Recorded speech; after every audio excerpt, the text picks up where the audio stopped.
여러분 반갑습니다. 방금 이종희 목사님께서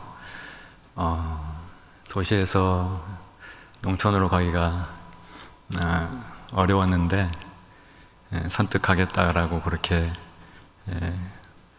해서 보내주셔서 감사하고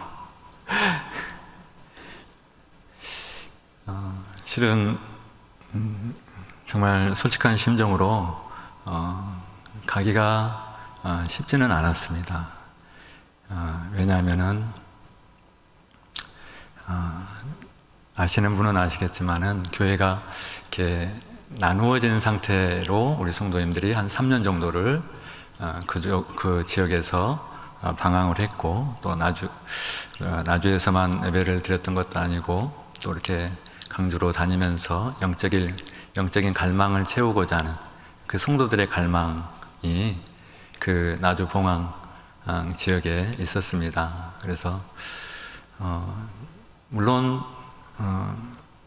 제 마음 가운데 왜 가고자 하는 그런 어떤 인간적인 어떤 마음보다도 하나님께서 개인적인 하나님의 은혜를 좀 나누자면은 저는 북한 선교에 대한 마음이 있습니다.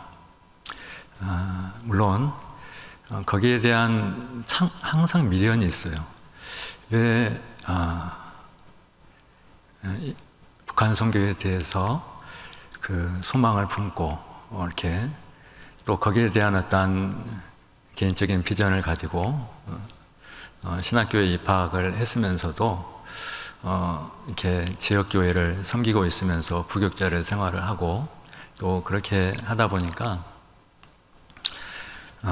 어느 날 이 마을 목회에 대한 생각을 가지게 되었습니다. 학업 과정 가운데 있었는데요. 그 가운데서 하나님께서 그 농촌과 도시 지역에 이 마을 목회에 대한 그 마음을 기도 가운데 저에게 심어 주셨기 때문에 농촌, 실은 완전한 농촌 지역은 아니고요, 봉황면 면사무소 앞에 떡하니 교회가 상가에 지금 자리 잡고 있습니다.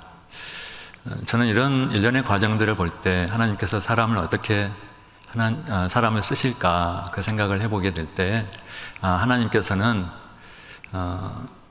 오늘 제가 생명의 삶 큐티 말씀 가운데 느헤미야서 말씀을 묵상하다가 왔는데요, 기도 가운데 하나님께서는 그 마음 가운데 이미 자리 잡게 하시고 사람이 생각하지 않는 부분을 통해서 전혀 알지 못하는 곳에 하나님 보내시는구나, 또 하나님께서 어떻게 부르시든지 간에 그렇게 가야 되겠구나라는 생각은 항상 하고 있습니다.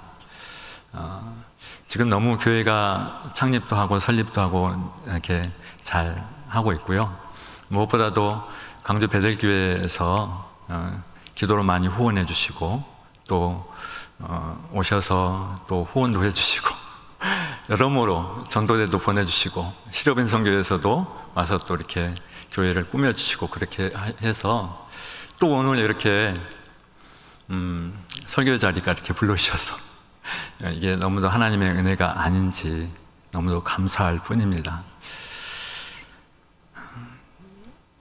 저는 이 교회 설립 과정 가운데 하나님께서 저희 교회에 주신 하나님의 은혜를 단 한마디로 정의하자면은 우리 교회 성도님들을 하나님께서 너무도 사랑하신다는 것입니다. 기도 가운데 또 교회 예배 가운데 그것을 깨닫게 되었습니다. 하나님께서는 교회를 사랑하시고 우리 교회 성도님들을 사랑하시는구나, 그것을 느꼈습니다. 그래서 저희 부부가 입에 다는 그런 멘트가 있는데,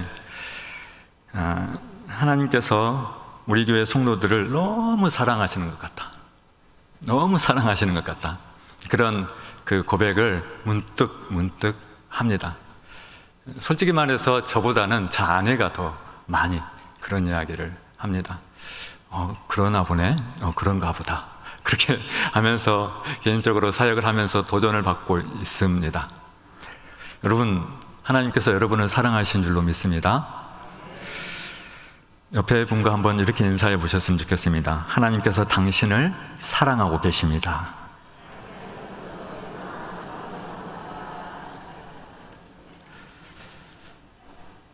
여러분, 저는 저희 교회 설립처럼 이 선교 속에 한 지역 교회를 여러분에게 소개하고 싶습니다. 그 교회는 바로 데살로니가 교회입니다. 데살로니가 교회도 설립된 지 채 1년이 되지 않았습니다. 성경에 보면은 한 3주 정도 바울 일행, 오늘 말씀 가운데 보면은 바울과 실라와 디모데가 전파하고 가르쳤던 그렇게 해서 세워진 교회가 이 데살로니가 교회입니다.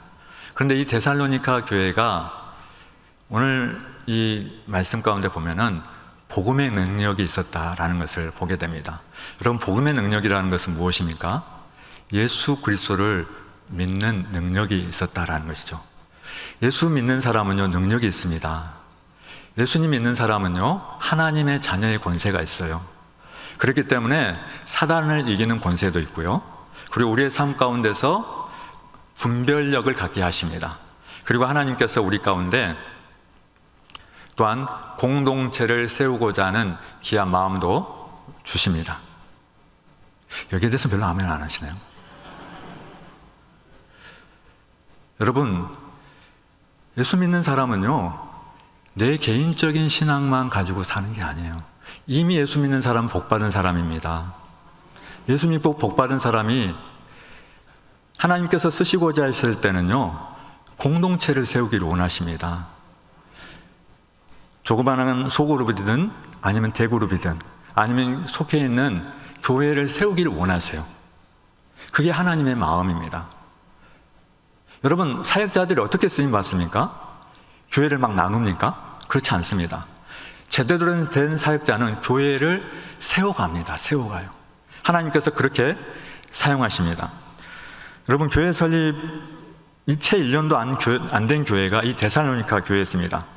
왜냐하면요, 이들에게는 복음의 능력이 있었기 때문입니다. 예수님을 믿는 사람으로서 능력 있는 크리스찬이었습니다. 여러분, 이들이 예수 믿은 지 초짜입니다. 새 가족이에요. 그런데 이들이 교회를 세운 거예요. 데살로니가 교회를 세운 거예요. 여러분, 이 바울에게 얼마나 이 교회에 대한 마음이 애가 탔겠어요.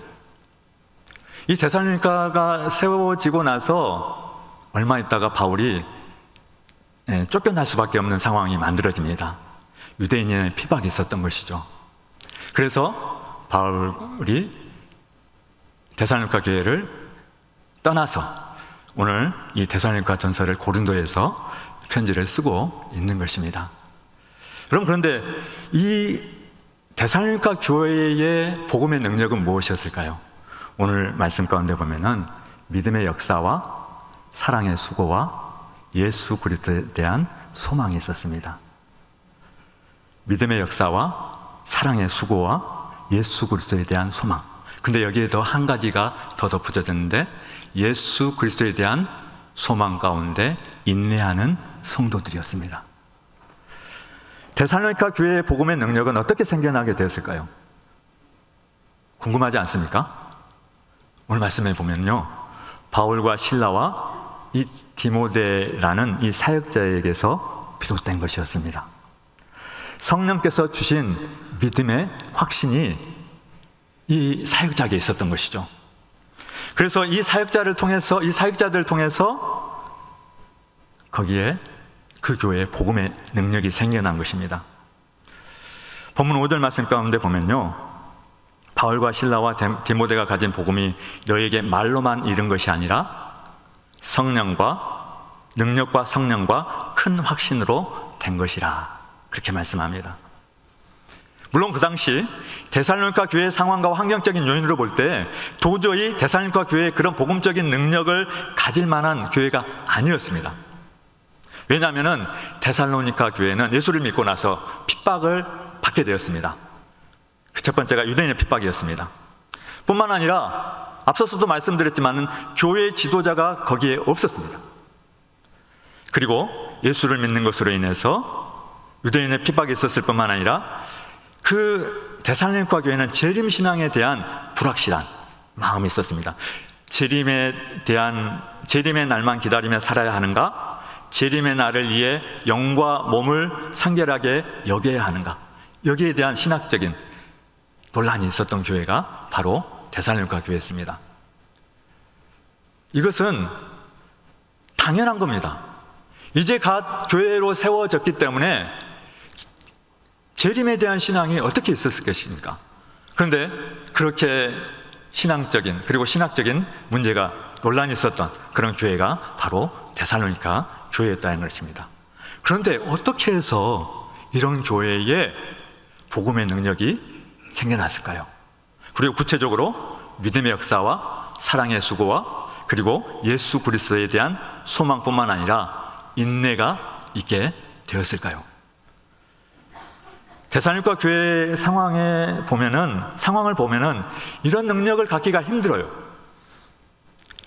그런데요, 데살로니가 교회가 어떻게 그런 능력 있는, 복음 안에서 능력 있는, 예수님 있는 능력 있는 하나님의 자녀의 권세가 나타났냐면요, 말씀을 진실하게 그리고 기쁘게 받을 수 있는 능력이 있었기 때문입니다.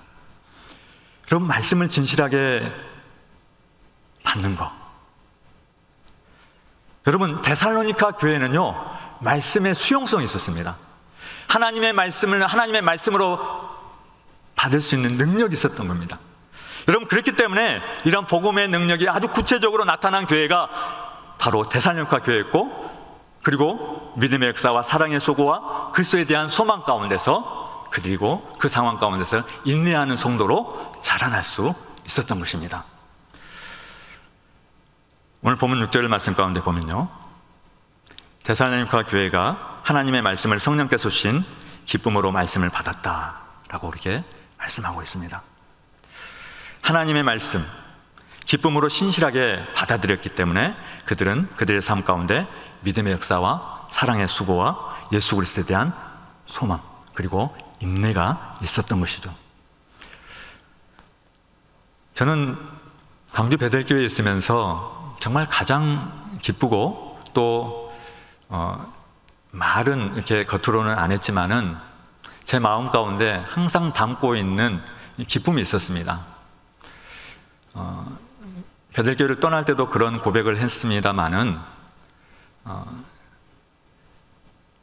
저는 저희 교회 베델교회에 와서 말씀을 묵상할 수 있는 기회, 그리고 아침마다 교육자들과 말씀 묵상을 나눌 수 있다라는 거, 이게 너무도 기뻤습니다. 그게 기쁨으로 이게 그 표정으로 안 나타나서 그렇지, 그 복음의 능력을 담고 있었기 때문에 그 기쁨이 있었습니다. 물론 때로는 억지로 나눌 때도 있었습니다. 또 주속을 보고 나눌 때도 있었습니다. 그리고 어떻게 했으니 나눔을 위한 나눔도 할 때도 있었습니다. 그런데요, 그렇게 나누어진 말씀 가운데서 하나님께서 어떻게 복음의 능력 가운데 거하게 하시는지를 경험했습니다. 여러분, 아무것도 아닌 것 같지만은 우리의 삶 가운데 하나님의 말씀을 마음에 담고 살아가는 것, 억지로라도 하나님의 말씀을 나누는 것, 더군다나 그것이 누군가의 수동적으로 의해서가 아니라 자발적으로 하나님의 말씀을 나눌 수 있는 것, 이것은 복음의 능력입니다. 여러분, 말씀 묵상의 꽃은 무엇이냐면요, 나눔입니다. 나눔. 마음 가운데 담아두고 있는 게 아니에요. 나누고 이렇게 살겠습니다, 그렇게 고백하는 것입니다. 그렇게 살고자 하는 그런 고백을 할 때에 그 고백 가운데 흔들림이 있겠습니까? 흔들림이 있겠죠. 그렇지만은 큰 틀에서 벗어나지는 않습니다. 저는 이 기쁨이 베델교회 안에서 부교육자로 섬기면서 제가 가진 아주 큰 기쁨입니다. 베델교회로 올 때에 정말 많이 기도했습니다. 하나님, 제가 부교육자로 저에게 맞는 교회로 가야 되는데 어떻게 해야 됩니까? 그럴 때 베델교회로 하나님께서 보내주셨다라고 그렇게 저는 생각을 했었습니다. 여러분, 우리 교회도 지금 저희 봉황 임마누엘 교회도 매일 큐티를 하고 있습니다. 말씀 묵상을 하고 있습니다. 그리고 주일 오전 예배 후에는요, 다른 모임 갖지 않고 제가 설교한 말씀을 같이 성도들하고 나눕니다. 소그룹을 만들어서 서로 나누게 합니다. 여러분, 목사님의 말씀을 나눈다, 그리고 그 말씀을 일주일 동안 어떻게 지킬 것인가 서로 생각하고 그리고 나눈다, 이거 아무것도 아닌 것 같은데요, 그것이 바로 복음의 능력 가운데 거하는 것인 줄로 믿습니다. 여러분, 우리는 매일 큐티하기가 쉽지 않습니다. 매일 말씀 가운데 거하기가 쉽지 않아요. 여러분, 우리가 살아가는 세상은요, 너무도 세속적입니다. 그리고 내가 알지 못한 우상들이 너무도 많이 있습니다. 타협하지 않으려고 해도 타협하기가 너무 쉽습니다. 그런데 나의 능력으로는 안 됩니다. 하나님의 말씀의 권세와 능력이 그것을 갖게 하시는 겁니다. 그렇기 때문에 데살로니가 교회가 복음의 능력 가운데 섰던 것입니다. 믿음의 역사, 사랑의 수고, 그리고 예수 그리스도에 대한 소망. 여러분, 우리가 인간적으로 어떤 일을 한다는 거, 이것은요, 어불성설입니다. 하나님께서 말씀 주셔야 됩니다. 그 말씀 가운데 거해야지만이 하나님께서 하시고자 하는 일을 할 수 있는 것입니다. 그렇게 세워진 교회가 바로 데살로니가 교회였습니다. 여러분, 성경에 보면은 남유다 21명의 왕들 중에 극소수의 계획적인 왕이 나옵니다. 그 중에 8살 때 왕이 된 왕이 있습니다. 요시야 왕입니다. 요시야 왕은 자신이 성전에서 언약책을 발견합니다. 그 언약책을 발견하고 나서 그 언약책을 중심으로 남유다를 아주 급진적으로 개혁시켜 나갑니다. 신앙의 전통인 이 유월절을 지키게 하고요, 남유다 백성들의 집안 우상들까지 다 제거해 갑니다. 인신제사는 말할 것도 없이 아주 개혁적으로, 그리고 그 개혁은 어디까지 미치냐면요, 북이스라엘까지 개혁이 미칩니다. 8살 때 왕이 된 요시야 왕의 개혁이 그렇게 영향력 있었습니다. 그가 성전에서 발견한 성경책을, 언약책을 중심으로 개혁을 했기 때문입니다. 여러분, 그가 어떻게 어린 소년이 그런 능력이 있었겠습니까? 저는 제가 교사로 섬기면서 아이들을 이렇게 가르칠 때에 어떻게 아이들이 말씀 안에서 변화되는 것을 이렇게 종종 이렇게 보게 되었는데요. 아, 말씀의 능력이 이거구나. 아, 말씀은 한 개인에게, 그 공동체뿐만 아니라 개인에게 능력을 갖게 하구나라는 생각을 항상 마음에 담고 있었습니다. 여러분, 우리가 오늘 이 데살로니가 전서를 통해 알아야 할 것은요, 1장을 시작으로 한 이 데살로니가, 하나님의 사랑을 받은 데살로니가의 복음의 능력에 대해서 이야기합니다마는 5장을 마무리하면서 재림의 수를 기다리는 성도는 항상 기뻐하라, 쉬지 말고 기도하라, 범사에 감사하라, 이것이 하나님의 뜻이니라, 그렇게 이야기합니다. 그런데 하나님께서 말씀을 통해서 뭐라고 그러는지 아세요? 성령을 소멸하지 말고, 그렇게 말씀합니다. 여러분, 우리가 성령을 소멸하지 않는 것, 복음 안에 거하는 것입니다. 하나님의 말씀 안에 거하는 것입니다. 우리가 하나님의 말씀을 붙들고 살지만은 성령께서 주신 하나님의 말씀을 품지 않으면요, 그 말씀 가운데서 복음의 능력이 나타나기가 쉽지 않습니다. 그런데 더 중요한 게 있습니다. 무엇이냐면요, 말씀 가운데서 하나님의 마음을 품는 것입니다. 여러분, 아무리 종교개혁을 일으키고 개혁적이고 그리고 뭔가 할 듯 하는 그러한 사람일지라도 성경을 매번 묵상하고 통독하고, 그리고 어떤 사람은 100번을 통독한다 하더라도 하나님의 마음을 품는 사람들이 없습니다. 하나님의 마음을 품는 사람.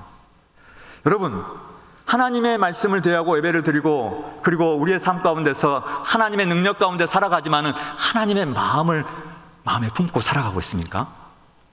하나님의 마음을 마음에 품으려면요, 질문해야 됩니다. 하나님, 어떻게 해야 돼요? 하나님 이 순간에 지금 어떻게 해야 되는 거예요? 여러분, 다윗이 잘하는 게 바로 이거였습니다. 다윗은 질문을 잘했습니다. 그런데요, 앞서서 요시야 왕에 대해서 이야기했습니다마는 어려서부터 왕이 되어서 종교개혁을 잘 일으켜 갔지만은 이 요시야 왕이 나중에 나가지 말아야 될 전쟁에 나가서 애굽의 한 병사가 쏜 화살에 맞고 이렇게 무심코 쏜 화살에 맞고 이렇게 죽습니다. 그때 하나님의 음성을 들었어야 되는데, 하나님의 마음을 마음에 품었어야 되는데 그렇게 하지 못했던 그런 요시야가 그렇게 어느 순간인가 그렇게 돼버렸습니다. 여러분, 종교개혁자 중에 또 남유다 21명의 왕 중에 히스기야란 이 왕이 있습니다. 히스기야는 자신이 병을 고침받았습니다. 병을 고침받았는데 병을 고침받고 나서 하나님의 마음을 품지 못했습니다. 하나님의 마음을 품지 못함으로 인해서 어떤 일이 생겼냐면요, 이사야 선지자가 경고합니다. 히스기야 왕에게 그런 이야기합니다. 왕이시여, 당신의 아들들이 바벨론을 이끌려가서 나중에 내시가 됩니다. 그리고 후손들은 어려움을 겪습니다. 그럴 때 히스기야가 뭐라 그런지 아십니까? 내 대에서만 태평성대를 누리면 되었지, 그것이 무슨 상관입니까? 여러분, 이게 하나님의 마음을 품는 게 아니에요. 그러다 보니까 히스기야를 통해서 낳은 아들이 누굽니까? 므낫세입니다. 므낫세가 55년 동안 통치를 하고 남유다에서 가장 악한 왕이 됩니다. 여러분, 저는 이 데살로니가 교회가 복음의 능력을 구체화시켰던 이 믿음의 역사와 사랑의 수고, 그리고 예수 그리스도에 대한 소망의 인내를 한번 이미지화 시켜봤습니다. 잠깐 PPT 잠깐 보여주시겠습니까? 차인표 아시죠? 차인표는 제가 중고등부 때 신앙의 중고등부 신앙 선배입니다. 중고등부 학생들의 신앙 선배예요. 제 차인표는 연예인 기질이 없었어요. 서울의 모 교회의 그 문학의 밤 때 예수님의 역할을 했던 그 기억을 살려서 연예인에 도전을 했던 사람입니다. 그런데 최근에 차인표가 그 소설가도 아닌데 소설을 썼죠. 위안부 할머니에 대한 소설을 썼습니다. 옥스퍼드에서 교재로 사용하겠다고 합니다. 일본에서도 그렇게 이야기합니다. 저는 이 차인표를 통해서 믿음의 역사를 보았습니다. 두 번째 그림 보여주십시오. 여러분, 사랑의 수고, 우리 가운데 사랑의 수고. 저는 베들교회 한 집사님을 통해서 아침에 일찍 나와서 식당에서 봉사하는 거 쉽지 않습니다. 그런데 저기는 베들교회 집사님이 아니시고요, 제가 이미지를 따왔는데요, 제가 아는 교구의 한 집사님은요, 평일날 급식을 합니다. 학교 급식을 그렇게 하고 식당에서 이렇게 봉사를 합니다. 그런데 그분이 베들교회 식당에서 항상 6시 반에 나와서 사랑에 수고하는 것을 보았습니다. 그 다음 그림 보여주십시오. 그럼 지금 북한에는요, 탈북민 이게 북한을 위해서 사역하신 분이 이렇게 지금 잡혀서 한 10년 넘게 그렇게 지금 지하 감옥에 있습니다. 저는 저런 분들을 통해서 예수 그리스도의 소망의 인내를 보았습니다. 여러분은 여러분의 삶 가운데서 복음의 능력을 어떻게 체험하고 또 이렇게 복음의 능력을 어떻게 경험하고 있습니까? 여러분, 오늘 예수 그리스도를 믿는 복음에서 나온 능력이 아니고 어디에서 나온 능력으로 여러분 살아가고 있습니까? 데살로니가 교인들이 예수 그리스도의 십자가의 보혈로 말미암아 구원을 받고 살아갔던 그 기쁨은요, 오직 하나님의 말씀을 품고 그리고 예수님의 마음을 품는 그런 능력이었습니다. 그 기쁨을 빼앗지 않았습니다. 예수 그리스도의 십자가의 보혈로 말미암아 구원을 받고 살아가는 기쁨, 데살로니가 교회가 그 당시 마게도냐와 아가야 지역에 주님을 본받는 자로 소문이 나기 시작합니다. 저는 강주를 떠나서 나주공항 지역에 갔을 때 두 가지 목표가 있었습니다. 첫 번째는 교인들을 설립시키자, 두 번째는 마을 목회를 하자라는 것이었습니다. 그런데 마을 목회를 하면서 어떤 생각을 하게 되냐면요, 그냥 교회 마을 목회 이 정도로 생각했습니다. 에너지 자립 마을이 세워지고 청정 마을이 세워지고 농촌 체험 마을이 세워지는 거다, 그렇게 생각했습니다. 지금 그게 세워졌습니다. 그러니까 설립도 되었고, 그리고 마을 목회도 제가 생각하는 것이 지금 그런 조성이 다 되어 있는 상황입니다. 그런데 제가 거기서 무엇을 느꼈냐면요, 이게 마을 목회가 아니구나, 이게 마을 목회가 아니구나, 이렇게 마을 목회하면 안 되겠다, 이것을 북한에 벤치마킹하면 안 되겠다, 그 생각이 저 안에 자리 잡았습니다. 그러면 어떤 마을 목회가 필요한 것입니까? 주님을 본받는 자로 세우는 것입니다. 제가 그게 이게 마을 목회구나, 내가 주님을 본받는 자로 세우는 것이 마을 목회구나 라는 생각을 하게 됐습니다. 여러분, 오늘 본문 말씀 우리 6절 말씀 한번 읽겠습니다. 시작. 또 너희는 많은 환난 가운데서 성령의 기쁨으로 말씀을 받아 우리와 주를 본받는 자가 되었으니. 아멘. 여러분, 복음의 능력을 회복하시기를 원하십니까? 나에게 예수 믿는 기쁨이 없다면 주여, 내가 예수 믿는 기쁨을 회복하게 해 주시옵소서. 기도하십시오. 기도하셔야 됩니다. 예수 믿는 기쁨이 있어야지 데살로니가 성도들이 기쁨으로 말씀을 수용성 있게 받아냈던 것처럼 데살로니가 교인들이 성령의 기쁨으로 말씀을 받았다 그랬어요. 예수 믿는 기쁨 가운데서 성령의 기쁨으로 말씀을 받아내는 것입니다. 그럴 때 우리 가운데 복음의 능력이 나타날 줄로 믿습니다. 말씀을 정리합니다. 내가 예수 믿는 기쁨을 다시 삶에서 회복해달라고 기도하시고, 그리고 그 기쁨 가운데서 내가 하나님의 말씀을 받는 기쁨이 있게 해달라고 기도하십시오. 그리고 예수 그리스도를 믿는 복음의 능력으로 말미암아 주님을 본받는 자의 삶을 살아서 우리의 삶이 믿음의 역사와 사랑의 수고와 그리고 예수 그리스도에 대한 소망 가운데서 인내하는 성도가 되게 해달라고 기도하실 수 있기를 간절히 소원합니다. 기도하시겠습니다. 하나님, 내가 예수 믿고 구원받은 기쁨의 삶이 복음의 능력으로 나타나게 하여 주시옵소서. 그리하여 복음의 능력으로 살아가는 삶이 나의 기쁨이 되게 하여 주시옵소서. 주님을 본받는 자 되어질 수 있도록 인도하시기를 간절히 원합니다. 데살로니가 교인들처럼 우리의 삶에 믿음의 역사와 사랑의 수고와 예수 그리스도에 대한 소망의 인내가 나의 삶 가운데 나타날 수 있도록 은혜 베풀어 주시옵소서. 예수님의 이름으로 기도드리옵나이다. 아멘.